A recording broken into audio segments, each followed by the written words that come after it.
अस्सलाम वालेकुम दोस्तों। जैसा कि हमने पहले ऑपरेटर्स पढ़ लिए हैं, वेरिएबल्स कैसे वो बनाते हैं वो पढ़ लिया है, कंडीशनल स्टेटमेंट्स में इफ और स्विच के बारे में पढ़ लिया है और लूप्स में फॉर लूप, व्हाइल लूप और डू व्हाइल लूप पढ़ लिया है। तो आपकी बेसिक तकरीबन खत्म हो चुकी है। लेकिन अब हम पढ़ने जा रहे हैं फंक्शंस के बारे में, थोड़ा एडवांस स्टडी। फंक्शंस क्या होते हैं? फंक्शन एक छोटा सा कॉन्सेप्ट है। फंक्शंस वो पार्ट होता है प्रोग्राम का जिसको हम कहीं और यूज कर सकते हैं। ठीक है। आपने अपने प्रोग्राम में कोई एक स्पेसिफिक पार्ट बनाया, उसको आप चाहते हैं कि मैं किसी और प्रोग्राम में यूज करूं, तो आप उसी पार्ट को कॉपी करेंगे और वहां पेस्ट कर देंगे। वरना आपने जब मेन में ही सारा प्रोग्राम लिखा होगा तो अब आपको ढूंढना पड़ेगा कि मेरा प्रोग्राम किधर है। ठीक है, वो स्पेसिफिक पार्ट किधर है कि मैं वहां यूज कर सकूं। ठीक है। तो देखते हैं कि फंक्शंस बनते किस तरह हैं। तो फंक्शंस बनाने के लिए सबसे पहले हमें ये समझना जरूरी है कि जो इंट मेन है वो भी एक फंक्शन ही है पड़ा हमारे पास। फंक्शन क्या होता है? फंक्शन वो पार्ट जो हम मेन में कॉल करें और मेन की तरह ही वो फंक्शन की तरह ही काम करें, यानी कि प्रोग्राम का ही पार्ट काम करे। मेन की तरह ही बनाएंगे लेकिन हम बनाएंगे void के साथ। अब void भी एक डेटा टाइप है जो कि नल रिटर्न करते हैं, यानी कि उसका रिटर्न करना कुछ भी नहीं है। ठीक है। सपोज हम एक बनाते हैं फंक्शन ऐड के नाम से। ठीक है। अब ऐड के नाम से मैंने फंक्शन बनाया। उसके अंदर अब मैं सपोज डाटा देता हूँ, मैं कहता हूँ मेरे पास तीन वेरिएबल्स हैं, ए बी सी के। ठीक है। मैंने उनको यूजर डिफाइन करा दिया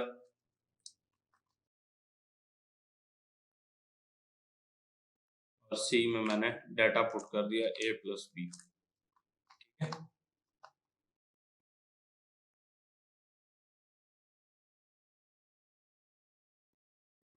सी आउट करा दिया सी को। ठीक।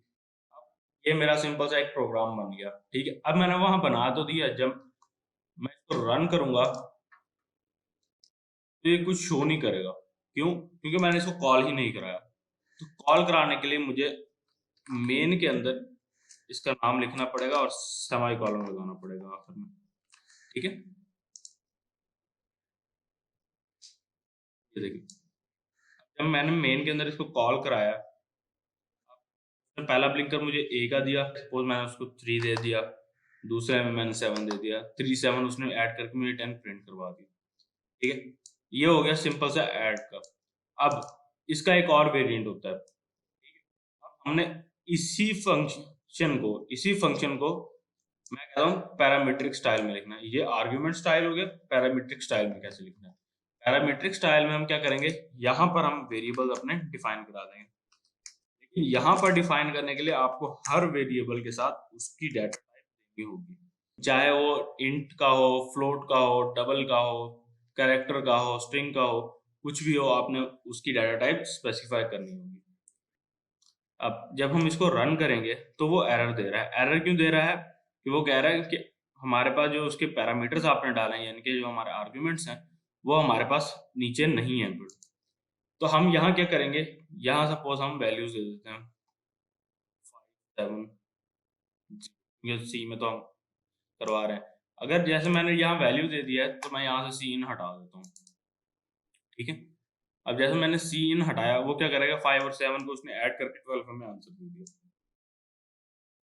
ठीक है। अब मैं क्या करता हूँ कि इसी को यूजर डिफाइन कराना है। इसी को यूजर डिफाइन कराना है, मैं कह देता हूँ इंट सपोज एक्स वाई जी है। ठीक है।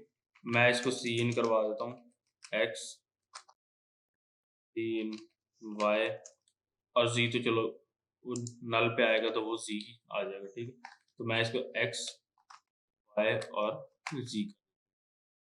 ठीक। अब जब मैं इसको रन करूंगा तो ये देखें, एक्स की वैल्यू 5 सपोज दे दी, वाई की वैल्यू मैं दे देता हूँ, इसकी भी 5 दे देता हूँ सपोज, तो उसने 10 मुझे प्रिंट करवा के दे दी।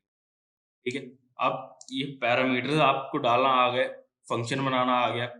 अब आप, ये हो सकता है कि कुछ लोग कहेंगे मुझे नहीं, मुझे मेन स्टार्ट में रखना है जहाँ मुझे सारे कॉल कराना है, मुझे सारा यानी कि जो अपना इम्पोर्टेंट पार्ट है वो देखना है। आप क्या करेंगे, इसको यहीं से कट करना है और मेन के नीचे पेस्ट कर देना। ठीक है। और जो आपकी void वाली लाइन है इसको कॉपी करके मेन से पहले पेस्ट करके आखिर में सेमीकोलन लगा देना है। तो जब आप इसको रन करेंगे ये एज इट इज रन होगा आपका, ठीक है, जैसे आपने पहले उसको रन करवाया था। अब आपको ये समझ आ गया कि मैंने फंक्शन बनाना किस तरह है, फंक्शन को किस तरह रखेंगे तो कॉल होगा, फंक्शन के पैरामीटर्स क्या होते हैं। तो अब कुछ लोग होंगे जो कहेंगे कि void क्यों लगाया है, int क्यों नहीं यहाँ लगाया। तो अगर हम int लगाते हैं तो हमें यहाँ पर रिटर्न लिखना पड़ेगा, ठीक है। जब हम int डाटा टाइप यूज करेंगे, void के अलावा कोई भी अगर हम डाटा टाइप यूज करेंगे तो यहाँ हमें रिटर्न करना पड़ेगा C, ठीक है। अगर मेन में भी हम मोस्टली यूज करते हैं रिटर्न जीरो के नाम से एक कमांड, वो होती है कि हमने जब सारा डाटा लिख लिया तो यानी कि इनिशियल में हमें वो डाटा को जीरो करने के लिए हमें रिटर्न जीरो की कमांड होती है। तो मोस्टली जब आप फंक्शन बनाएंगे तो फंक्शन में आपने अगर इंट लिया है, फ्लोट लिया है, डबल लिया है, कुछ भी लिया है तो आप उसके साथ रिटर्न की कमांड लिखेंगे, void के साथ आप रिटर्न की कमांड नहीं लिखेंगे। अब आपको ये तो समझ आ ही गया है कि हमने फंक्शंस को यूज किस तरह करना है। तो अगर वीडियो अच्छी लगी हो तो इसको लाइक करें, सब्सक्राइब करें, शेयर करें। मिलते हैं अगले लेक्चर में, तब तक के लिए।